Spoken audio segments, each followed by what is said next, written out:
General Electric, once a symbol of American industrial strength, stood as a beacon of innovation and progress for more than a century.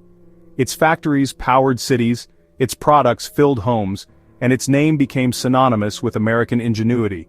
Generations of workers found not just jobs but lifelong careers within its walls, helping to build the backbone of the nation's economy.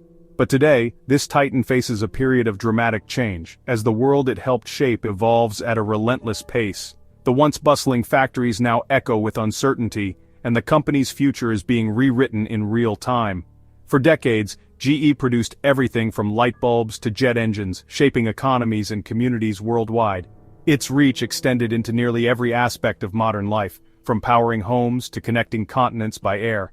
The company's innovations set standards and inspired competitors, making it a household name across the globe. But even giants must adapt as global markets shift and competition intensifies. New technologies, emerging economies, and changing consumer demands have forced even the most established companies to rethink their strategies and priorities. Recent headlines tell of plant closures and layoffs, decisions that ripple through families and entire towns. The impact is felt not just in lost jobs, but in the fading sense of security and identity that these communities once drew from GE's presence. To understand these changes, we must look beyond the headlines and examine the market forces and strategies at play. It's a story of shifting priorities, global pressures, and the difficult choices that come with transformation. This story isn't just about numbers, it's about the real impact on people and places. It's about families facing uncertain futures, and towns searching for new purpose as old certainties disappear. By exploring the closures in Brazil and Indiana, we'll uncover the broader trends reshaping legacy industries. These stories reveal how global decisions play out on local streets, and how communities respond to change. Let's separate fact from fiction and see what GE's transformation reveals about our changing world. In the end, the story of GE is not just about a company but about the resilience and adaptability of people facing an uncertain future. The effects of GE's decisions were felt deeply in two distant communities, separated by thousands of miles but united by a shared sense of loss. These closures were not just business moves, they were events that rippled through the lives of workers, families, and entire towns, leaving a lasting impact that would be felt for years to come. In Suape, Brazil, GE Vernova announced the closure of its LM wind power plant, a facility that had once been a symbol of progress and innovation in renewable energy. The shutdown affected about 1,000 workers, many of whom had spent years honing their skills in this specialized industry. For the local economy, the loss was staggering. Small businesses that depended on the plant's workforce saw their customer base shrink overnight, and families faced the daunting prospect of finding new opportunities in a region with limited options. Meanwhile, in Evansville, Indiana, the story was strikingly similar. GE Appliances, now under the ownership of Haier, shut down its tech center, resulting in the layoff of dozens of highly skilled employees. These were engineers, designers, and technicians who had contributed to the company's legacy for years. The closure sent shockwaves through the community, as families grappled with the sudden loss of stable, well-paying jobs, and the uncertainty of what would come next. For both groups, these closures meant more than lost jobs. They marked the end of an era, and the start of uncertain futures. The sense of pride that came from working at these iconic facilities was replaced by anxiety and doubt, as workers packed up their belongings and said goodbye to colleagues who had become like family. In Brazil, the closure of the LM wind power plant meant the disappearance of a major employer in a highly specialized field. Many workers faced the harsh reality of having to retrain for entirely new careers, while others worried about the future of their children in a town now marked by economic uncertainty. The local community, once bustling with activity, grew quieter as the ripple effects of the shutdown spread. In Indiana, employees confronted a tough job market and the possibility of relocation. Some considered moving to other states in search of work, while others tried to adapt their skills to new industries. The closure forced many to make difficult choices about their futures, and the sense of stability that had once defined their lives was suddenly gone. These events highlight how global companies face similar challenges in very different markets. Whether in Brazil or Indiana, the pressures of international competition, changing technologies, and shifting market demands can lead to difficult decisions that affect real people. The stories of these two communities are a reminder that the impacts of globalization are both far-reaching and deeply personal. Whether driven by energy market volatility, shifts in consumer demand, or the relentless pursuit of efficiency, the result for workers was the same: sudden upheaval.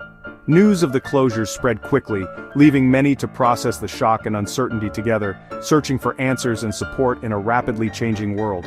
The human cost of corporate restructuring is real and immediate no matter where it happens. Behind every headline about a plant closure are stories of resilience, adaptation, and hope, as workers and their families strive to rebuild their lives and communities in the face of unexpected change. GE's closures in Brazil and Indiana were driven by classic economic forces: falling demand, oversupply, and fierce competition. These are the fundamental principles that shape the fate of industries around the world, and GE was no exception. When the balance between what companies can produce and what customers actually want shifts, even the largest corporations must adapt or risk falling behind. In Brazil, a slowdown in wind energy projects left the swap plant with more capacity than the market needed. The factory, once bustling with activity, found itself producing more wind turbines than could be sold. As government incentives for wind power waned and new projects stalled, the demand for GE's turbines dropped sharply, leaving the plant's future in jeopardy. At the same time, the rapid rise of solar power only intensified the pressure. As solar energy became more affordable and widespread, it began to outpace wind as the renewable of choice in many regions. This shift in the energy landscape made continued operations at the swap plant increasingly unsustainable, forcing GE to make difficult decisions. In Indiana, a different but equally challenging scenario unfolded. A slump in appliance sales, driven by changing consumer preferences and increased competition, forced GE Appliances to consolidate research and development at its Louisville headquarters. The once thriving Indiana facility saw its role diminish as the company sought to streamline operations and cut costs. These moves weren't isolated. They were part of a broader strategy to match production with market realities. Companies like GE must constantly analyze market trends, adjust their strategies, and sometimes make tough calls to ensure long-term survival. It's a delicate balancing act between meeting current demand and preparing for future shifts. When demand drops, companies must scale back to survive. This often means reducing staff, closing facilities, or reallocating resources to more promising areas. While these actions can be painful, they are sometimes the only way to keep a business afloat in a rapidly changing world. While these decisions are tough on workers and their families, they're often seen as necessary for long-term business health. The human cost is real, but so is the need for companies to remain competitive and responsive to market forces. GE's actions reflect a pragmatic response to shifting global markets, highlighting the constant push and pull between supply and demand that defines the modern economy. The swap plant closure was the result of a sharp downturn in Brazil's wind energy sector. After years of rapid growth, new wind farm installations plummeted by over 30%. Major competitors like Siemens Gamesa had already halted production, signaling a saturated market. GE had suspended new turbine production in Brazil even earlier, anticipating the slowdown. The rise of affordable solar power further eroded demand for wind components. With oversupply and little hope for a quick rebound, keeping the plant open was no longer viable. The loss of 1,000 jobs was a heavy blow, but the decision reflected industry-wide challenges. GE's retreat from SWAPE was a strategic response to a market that had lost momentum. The Evansville Tech Center closure was about streamlining and survival in a shrinking market. GE Appliances, under Hare, faced declining North American appliance sales and needed to cut costs.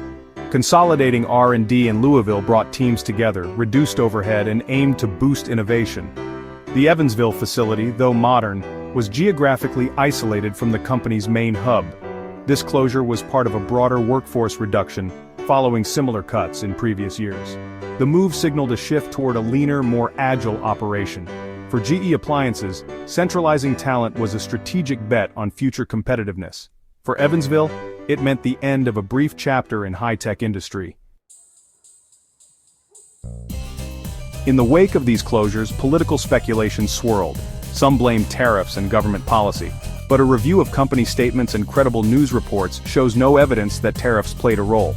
GE cited market-specific downturns, oversupply in Brazil, and weak appliance demand in the US. The real drivers were economic, not political. Attributing the closures to trade policy oversimplifies a complex situation. The facts point to market forces and corporate strategy as the true causes. Understanding this distinction is key to honest discussion about the future of work. Let's focus on evidence, not political spin, when examining these events.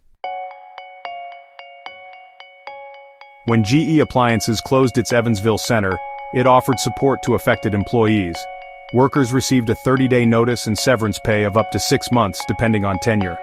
Health benefits were extended for 6 months, providing crucial coverage during the transition. The company also offered job search assistance, including resume help and interview coaching. Displaced employees were encouraged to apply for positions at the Louisville campus. While not everyone could relocate, these measures eased the immediate impact. Financial, health, and career support reflected a structured approach to workforce reduction. Such efforts can make a real difference for families facing sudden change.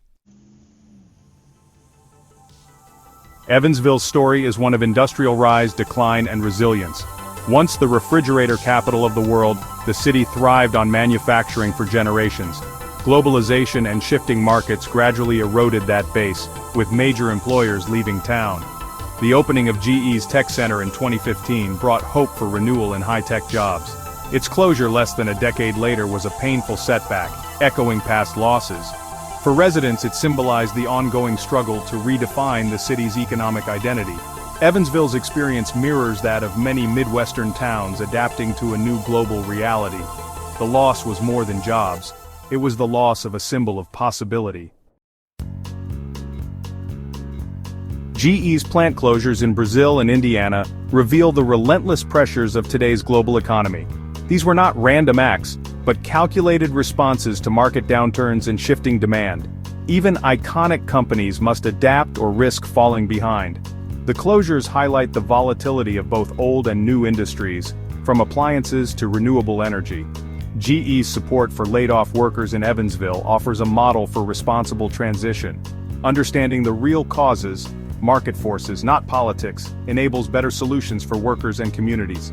The story of GE is a microcosm of economic transformation worldwide. Success in the 21st century will depend on resilience, adaptation, and compassion for those caught in the change.